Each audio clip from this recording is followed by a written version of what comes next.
بہت شکریہ اسپیکر صاحب. بسم اللہ الرحمن الرحیم. ولا تلبسوا الحق بالباطل وتکتموا الحق وانتم تعلمون. صدق اللہ العظیم. سر یہ آیت سورہ بقرہ کی 42 نمبر آیت مجھے شرف حاصل ہوا ہے کہ میں نے ایوان میں ریسائٹ کی، اور اس کا ترجمہ ہے کہ حق کو باطل کے ساتھ مت ملاؤ اور سچی بات کو جان بوجھ کر مت چھپاؤ. تو سر ہم جب پارلیمنٹ کا حصہ بنتے ہیں، یہی ہم عہد کرتے ہیں، اوتھ لیتے ہیں کہ جب ہم پارلیمنٹ میں آئیں گے تو صادق اور امین رہیں گے اور سچ اور حق کی بات کریں گے. اور سر ہمیں فخر ہے آج اپنے لیڈر کے اوپر کہ پاکستان کی جو ایک مایوس کن سیاسی صورتحال رہی ہے، اس میں یہ سمجھتا ہوں کہ عمران خان صاحب کی صورت میں ہماری قوم کو، ہمارے ملک کو ایک واحد ایسا لیڈر ملا ہے جس سے امیدیں وابستہ کی جا سکی ہیں. جناب اسپیکر، میں آپ کو خراج تحسین پیش کروں گا کہ پچھلے 10-11 گھنٹوں سے جس طرح آپ نے آج ہاؤس کو چلایا، جس طرح آپ نے اتنی پیشنس سے سب کو سنا اور اتنا ٹائم دیا، میں آپ کو خراج تحسین پیش کرتا ہوں. سر باتیں تو بہت زیادہ تھیں، لیکن کوشش کروں گا کہ روایتی تقریر کی بجائے جو ہمارا اصل موضوع ہے آج 2020-2021 کا بجٹ، اپنا فوکس اس پہ رکھوں. اور اسی حوالے سے میں اپنے لیڈر، اپنے پرائم منسٹر جناب عمران خان صاحب کو خراج تحسین پیش کروں گا کہ جس ویژن سے، جس محنت سے اور جس احساس سے انہوں نے ایک اکنامک ریلیف پیکج ہمارے ملک کے ایک مشکل وقت پہ دیا 900 بلین کا، میں یہ سمجھتا ہوں کہ انہوں نے اس کووڈ-19 کے وقت میں، ایک مشکل وقت میں یہ سمجھتا ہوں کہ ایک بہت ہی دانشمندانہ فیصلہ کیا. جناب اسپیکر، ہماری اکنامک کنڈیشنز کا جائزہ لیا جائے تو اس سے پہلے نہ جائیں تو 2007 کے بعد ہمارے کوئی معاشی انڈیکیٹرز اچھا سائن نہیں بتاتے. اور جن معاشی حالات کا سامنا ہماری حکومت کو کرنا پڑا، یقیناً اس کی ذمہ وار سابقہ 2 یا 3 حکومتیں تھیں. لیکن جناب اسپیکر، یہاں پہ یہ عرض کرنا ضروری ہے کہ کوئی بھی ڈاکٹر ہوتا ہے، جب وہ مریض کے سمٹمز دیکھتا ہے تو اس کے مطابق اس کا علاج کرنا اس کا فرض بنتا ہے. تو جو سمٹمز ہمیں اکانومی کے نظر آ رہے ہیں، ہم ان کو فراموش نہیں کر سکتے. سر میں یہ سمجھتا ہوں کہ ان مشکل حالات میں جو اکاؤنٹ ڈیفیسٹ ہمارا ایک بہت اہم مسئلہ تھا اکانومی کا، جس طرح پچھلے 2 سالوں میں ہماری اکنامک ٹیم نے اس کو 19 بلین US ڈالر سے 3.3 بلین US ڈالر کیا، میں یہ سمجھتا ہوں کہ یہ یقیناً ایک ان کی بہت بڑی اچیومنٹ ہے. لیکن اس کے ساتھ ساتھ سر 5 کھرب روپے کی پیمنٹس تو کی، لیکن ہمارے لیے یہ سوچنے کی بات ہے کہ سابقہ حکومتوں کی پالیسیز کی وجہ سے اور ایک مشکل اکانومی کے حالات کی وجہ سے ابھی بھی جو ہمارا ایکچوئل ڈیبٹ ہے وہ 11 ٹریلین پہ پہنچ چکا ہے. ہم نے اس میں اضافہ کیا ہے. تو اس کے ساتھ ساتھ سر بہت اچھی بات ہے کہ بہت عرصے کے بعد یہ واحد حکومت ہے جس نے اسٹیٹ بینک سے کوئی قرضہ نہیں لیا. لیکن سر یہاں پہ مینشن کرنا یہ بھی ضروری ہے کہ گورنمنٹ آف پاکستان ہمارے کمرشل بینکس کی سنگل لارجسٹ کلائنٹ رہی ہے. تو سر اگر اکنامک انڈیکیٹرز کا جائزہ لیا جائے تو ماشاءاللہ بہت ساری سکسیسز کے ساتھ کچھ چیزیں پوائنٹ آؤٹ ضرور کرنا چاہوں گا، اور ان کا مقصد یہ ہے کہ ہم اوور آل اکانومی کی جو گریو سچویشن ہے اس کو سامنے رکھ کے مستقبل کے بہتر فیصلے کر سکیں۔ تو اگر سر اکنامک سروے آف پاکستان 2019-20 کا جائزہ لیا جائے تو اس میں کچھ ڈسٹربنگ فگرز ہیں، اور یقیناً اس میں ہماری حکومت کا قصور نہیں ہے۔ جن حالات میں اکانومی ملی تو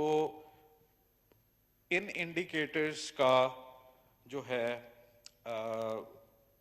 ہونا میرے خیال میں کوئی انہونی بات نہیں تھی۔ تو سر اس میں ہمیں کچھ ٹارگٹس اچیو کرنے میں یقیناً مشکل ہوئی۔ تو اکنامک گروتھ ہو گئی، انفلیشن ہو گئی سر، ریونیو کلیکشن ہو گئی، بجٹ ڈیفیسٹ ہو گیا، اس میں بہتری ضرور آئی ہے، لیکن سر جو ٹارگٹس ہم اینٹیسپیٹ کر رہے تھے وہ پورے نہیں ہو سکے۔ اس کے ساتھ ساتھ سر ایک جو ہمارا جی ڈی پی گروتھ ہے، میں یہ سمجھتا ہوں کہ یہ ایک ہمارے لیے بہت بڑا چیلنج ہے، اور 68 ایئرز آلموسٹ 68 ایئرز کے بعد فار دا فرسٹ ٹائم ہم نیگیٹو گروتھ کی طرف جا رہے ہیں۔ تو سر اس کو کنٹرول کرنا، اس کے لیے ایک جینوئن پالیسی میکنگ کرنا، میں سمجھتا ہوں کہ اس وقت ایک بہت اہم ضرورت ہے۔ جناب اسپیکر، جن مشکل حالات میں جس وقت ہمیں ایک انٹرنل اور ایک بہت زیادہ ایکسٹرنل ڈیبٹ کا سامنا تھا، تو اس وقت کی ہماری سٹیبلائزیشن پالیسی جو ہے وہ نہایت ہی ضروری تھی۔ لیکن سر سٹیبلائزیشن پالیسی اور جو ہماری سٹرنجنٹ فسکل پالیسی تھی،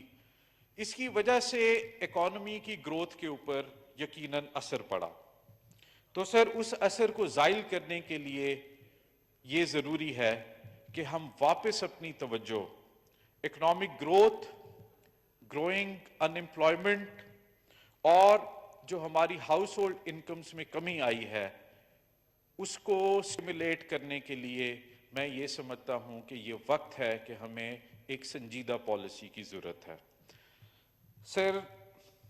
اس ملک کا المیہ ہے کہ فائنانس منسٹری میں موجود ہماری بیوروکریسی ایک ٹریڈیشنل اکاؤنٹنگ ایکسرسائز کے ذریعے پچھلے 70 سالوں سے یہ بجٹ بناتی آئی ہے، اور یہ حکومت کا فرض ہے اور ہماری اکنامک ٹیم کا فرض ہے کہ جو سویئر اکنامک چیلنجز جن کا ہمیں آج سامنا ہے، اس کے لیے ہمیں بہت ہی سیریس ایفرٹس کرنے کی ضرورت ہے۔ تو سر میرے اس میں ایک دو سجیشنز ہیں کہ ہمیں فوری طور پہ کرنا کیا چاہیے۔ سر 90% آف جی ڈی پی جو ہماری ہے وہ ہاؤس ہولڈ انکم کے اوپر منحصر ہے۔ تو سر سب سے پہلے ایک آلریڈی ویک اکانومی، اوپر سے کووڈ-19 کی وجہ سے بزنسز کا بند ہونا، ان امپلائمنٹ ہونا، ہاؤس ہولڈ انکم کا نیچے آنا، اس کے لیے یہ بہت ضروری ہے کہ واحد گورنمنٹ آف پاکستان ہے جو ان مشکل حالات میں لوگوں کو فیسیلیٹیٹ کر سکتی ہے، اور ہمیں ٹریڈیشنل کنزرویٹزم میں سے